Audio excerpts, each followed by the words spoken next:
Were you trying to scare me? Was that you trying to scare me? Resi, let me tell you something. I remember a time where you used to be scary. You used to really scare me. Not because I was a kid, but because you tried. You had these you were very subtle. And you did try. You didn't try to be all shooty extravagant, okay? You tried to scare me. And I'm sorry, Resi, but I don't feel it anymore.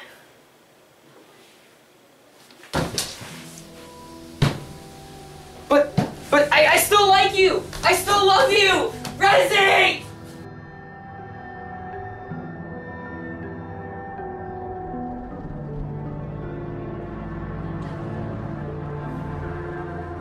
As most of you could tell from that intro, Tommy is a representation of the Resident Evil series. After Resident Evil 4, which is one of my favorite games of all time, the Resident Evil series kind of lost what made it so awesome, survival horror. Even considering that I still very much enjoy Resident Evil 5 and 6 with their intense action because they had a decent story, constant tension, and memorable, sometimes frightening moments. When Resident Evil Revelations was released on the 3DS in 2012, it instantly brought back hope to the franchise. Maybe now the series could still be action-oriented while incorporating survival horror at the same time. So here we are today with the release of Resident Evil. Wait, you're not even gonna say the rest of the title? Well, anyways, now we have Resident Evil Revelations 2. Does this game live up to its predecessor, and does it push the franchise into the right direction? No, not even a little bit.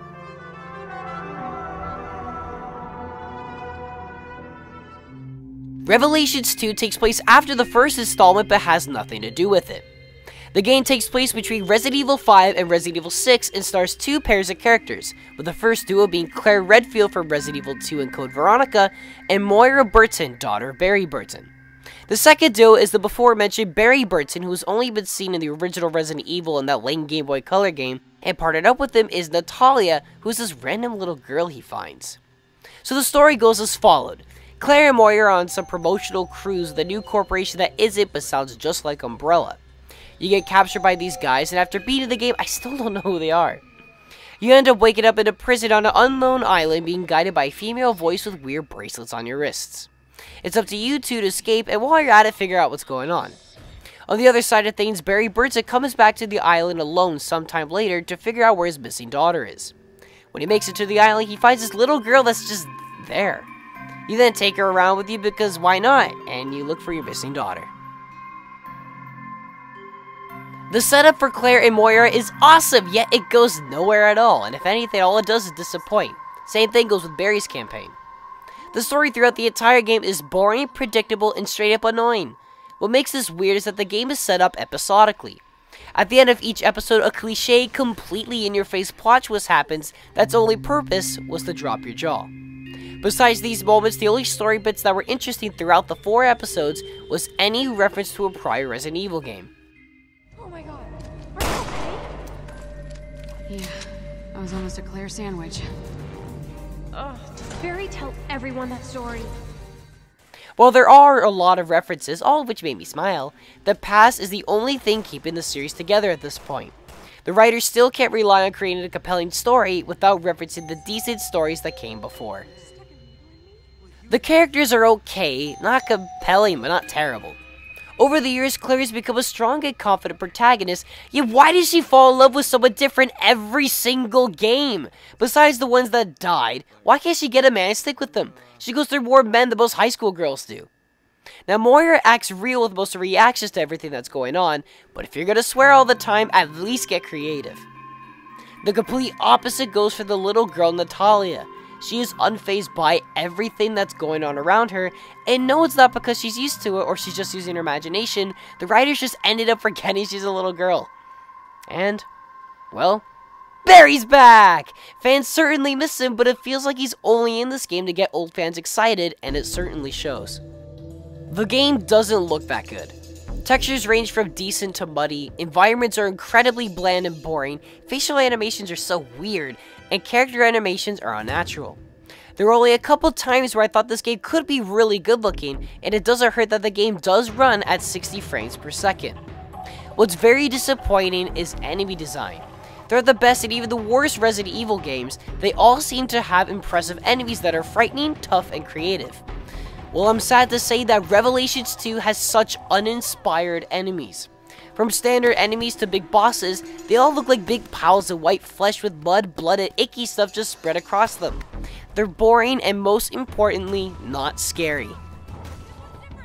This also leads to one of my biggest complaints with the game: tension. Even in the most recent Resident Evil games, the ones that weren't heavily focused on survival horror, I still felt uneasy playing those games and were always on my toes during the most intense and least intense parts of those games. Revelations 2 was never scary and never made me feel any other emotion besides bored and tired. Throughout the entire game, I was annoyed with all the enemies I had to fight and never felt weak or intimidated with anything that went on. It isn't scary, it isn't frightening, and it isn't survival horror. The music in the game is pretty good, mixing some synth and techie noises with emotional strains. It's also cool to see some of the same songs that have been used in the previous Revelations game. And finally, like more recent Resident Evil games, the voice acting is pretty good, but the script is terrible. No, it's not just cute B-movie Resident Evil bad, it's just straight up bad.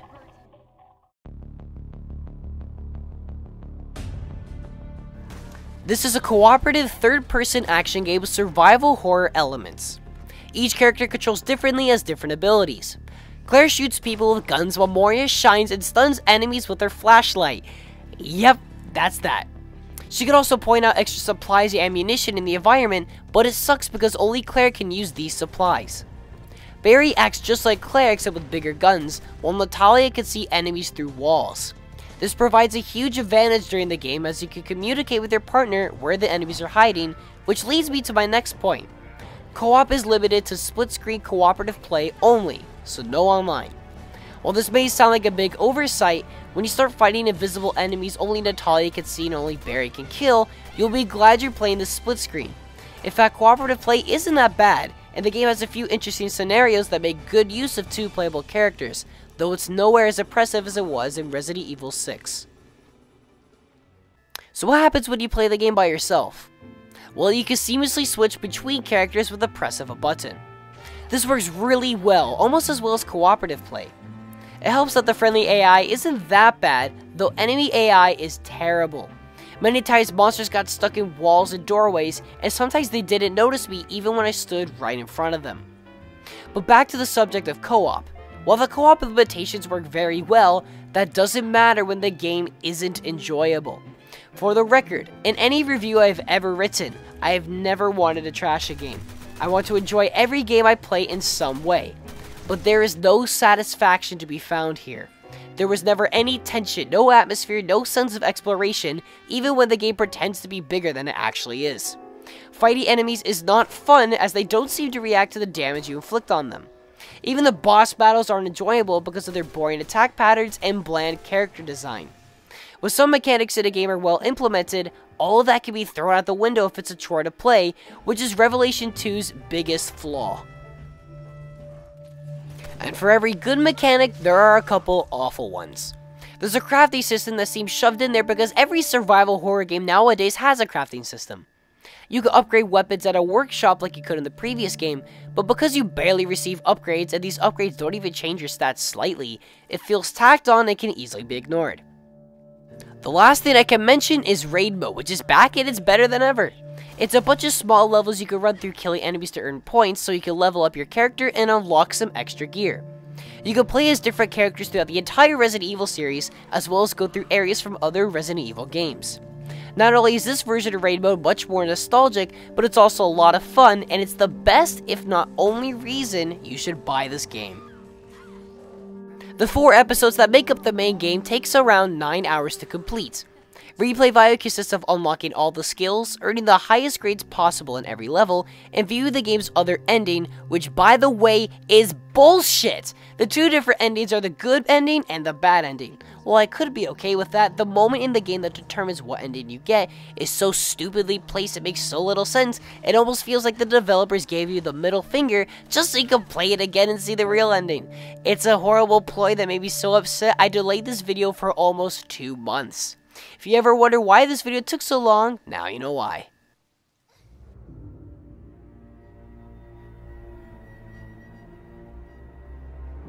While it's clear Capcom or someone is trying to make the series scary again, they're not doing a good job. Although local co-op has been nicely integrated, it's a messy, boring, unatmospheric game with uninspired enemies, a disappointing story, and bland environments. Now there are 3 ways you could buy this game. Episodically, which by the way I still have no idea why this game was episodic in the first place. This costs $6 an episode for 4 episodes. You can also just buy the game digitally, which comes with bonus DLC for $25. Or you could buy the retail copy in stores that costs $40. That's right, the extra $15 so you can keep the box and potentially sell it later. Revelations 2 should only be bought if you are a die-hard fan of the Resident Evil franchise and have to experience everything. And even die-hard fans won't enjoy this game too much. But at least you'll have raid mode, which is the only reason anyone should buy this game. Resident Evil Revelations 2 receives a 5.5 out of 10. Thank you for watching Bathroom Gamers. Future videos include the highly anticipated Witcher 3 Wild Hunt, which comes out May 19th for PC and next-gen consoles, the review for Splatoon, which is a Wii U exclusive that comes out the 29th of May, and a special video that is the part 1 of the history of music games, which I'm doing to get ready for Guitar Hero Live and Rock Band 4, which releases this holiday season.